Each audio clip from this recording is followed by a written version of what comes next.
નમસ્કાર મિત્રો, હું ચુડાસમા પરસોત્તમ આપ દરેક મિત્રોનું ટીએમ આઝાદ વતી દિલથી સ્વાગત કરું છું।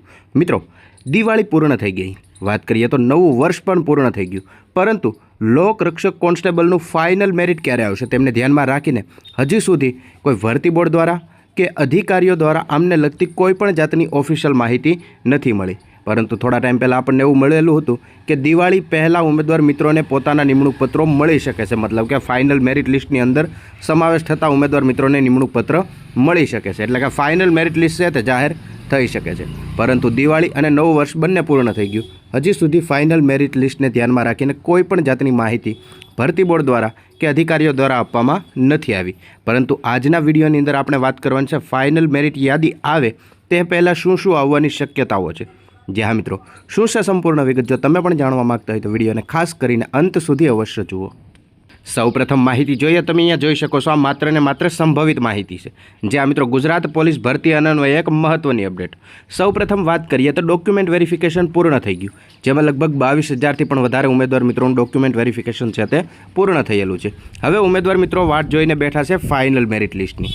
પરંતુ જ્યારે ડોક્યુમેન્ટ વેરિફિકેશન ચાલુ હતું ત્યારે આપણને એવી માહિતી મળી હતી કે ભરતી બોર્ડના અધ્યક્ષ શ્રી નિર્જા ગોટરુ મેડમે એવું કહ્યું હતું કે આ વખતે ઓપ્ટ આઉટનો ઓપ્શન છે તે એક આપવામાં આવશે। જે આ મિત્રો અત્યાર સુધી આમને લગતી કોઈ પણ માહિતી નથી, ડોક્યુમેન્ટ વેરિફિકેશન પૂર્ણ થઈ ગયું, તો બની શકે કે આ ભરતીની અંદર વેઇટિંગ લિસ્ટ નથી એટલે એક ઓપ્ટ આઉટનો ઓપ્શન આપવામાં આવે, જેથી કરીને ઉમેદવાર મિત્રોની જે બીજી ભરતીની અંદર સિલેક્શન હોય, બીજી જગ્યાએ જે ઉમેદવાર મિત્ર છે તે સરકારી નોકરી લેવા માગતા હોય તેમની જગ્યા ખાલી ન રહે।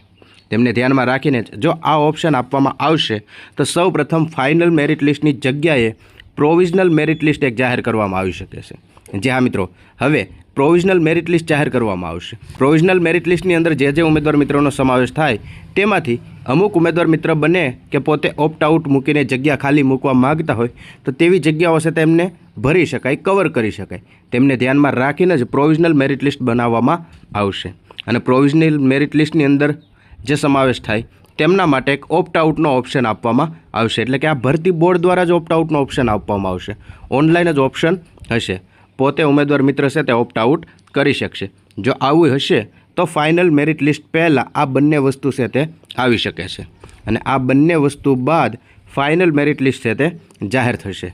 અને માહિતી અત્યારે એવી પણ મળેલી છે કે સંભવિત લગભગ 30 તારીખ સુધીમાં ફાઇનલ મેરિટ લિસ્ટ આવી જશે। જે હા મિત્રો, જો આવું થશે તો આ બંને ઓપ્શન છે તે ટાઈમ આપવામાં આવી શકે છે અને 30 કરતાં પણ વધારે તારીખ લાગી શકે છે।